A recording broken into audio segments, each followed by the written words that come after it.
অদ্ভুত, লাজুক আর প্রায় অদেখা এক প্রাণী বনরুই।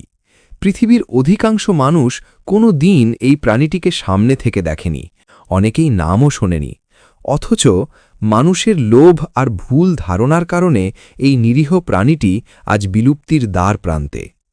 চীন, ভিয়েতনাম সহ এশিয়ার বিভিন্ন দেশে বনরুইয়ের আঁশ দিয়ে ঐতিহ্যবাহী ওষুধ তৈরি করা হয় এবং এর মাংসকে দামি খাবার হিসেবে বিবেচনা করা হয়।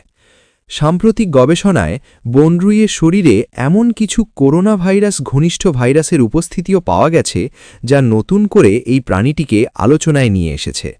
আজকের পর্বে জানব বনরুই কী, কেন এটি এত বেশি পাচার হয় এবং কিভাবে এটি পৃথিবীর সবচেয়ে বেশি অবৈধভাবে পাচার হওয়া স্তন্যপায়ী প্রাণীতে পরিণত হল।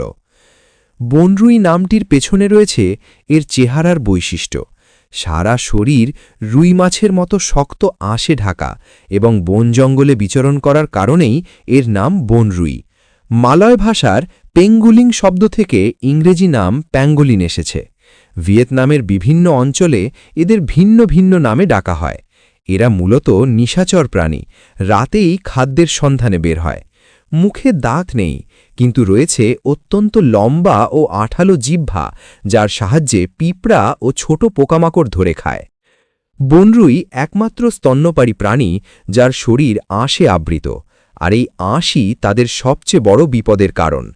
অতীতে এদের দাঁতহীন স্তন্যপায়ীদের দলে রাখা হলেও বিশেষ বৈশিষ্ট্যের কারণে বর্তমানে এদের আলাদা বর্গ ফলিডোটাতে স্থান দেওয়া হয়েছে।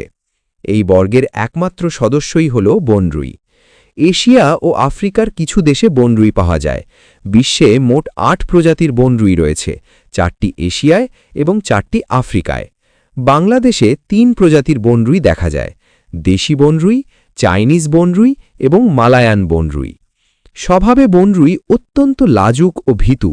ভয় পেলে তারা শরীর গোল করে শক্ত বলের মতো হয়ে যায়।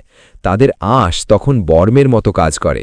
প্রাকৃতিক শিকারীদের জন্য এই ভঙ্গি ভাঙা প্রায় অসম্ভব, কিন্তু মানুষের হাত থেকে তারা রক্ষা পায় না।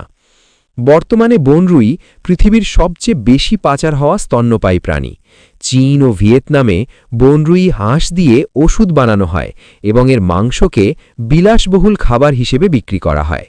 অনেকেই বিশ্বাস করেন বনরুইয়ের আঁশ নানান রোগ সারাতে সক্ষম, কিন্তু এর কোনো বৈজ্ঞানিক প্রমাণ নেই।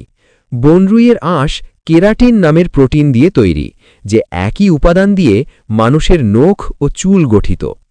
অবৈধ পাচারের পরিমাণ এতটাই ভয়াবহ যে কয়েক বছর আগে এক অভিযানে একসাথে ৪৮ টন আঁশ জব্দ করা হয়েছিল। অথচ একটি বনরুইয়ের শরীরে গড়ে মাত্র কয়েকশো গ্রাম আঁশ থাকে, অর্থাৎ বিপুল পরিমাণ আঁশ সংগ্রহের জন্য অসংখ্য বনরুই হত্যা করা হয়। ভিয়েতনাম ও নাইজেরিয়া পাচারের বড় কেন্দ্র হিসেবে পরিচিত। কালো বাজারে বনরুই ও এর আঁশের দাম অত্যন্ত বেশি, যা পাচারকারীদের আরও উৎসাহিত করে। আজকে এই পর্যন্ত, দেখা হবে আবার নতুন কোনো ভিডিওতে। সেই পর্যন্ত ভালো থাকুন এবং সাথে থাকতে চ্যানেলটি সাবস্ক্রাইব করুন।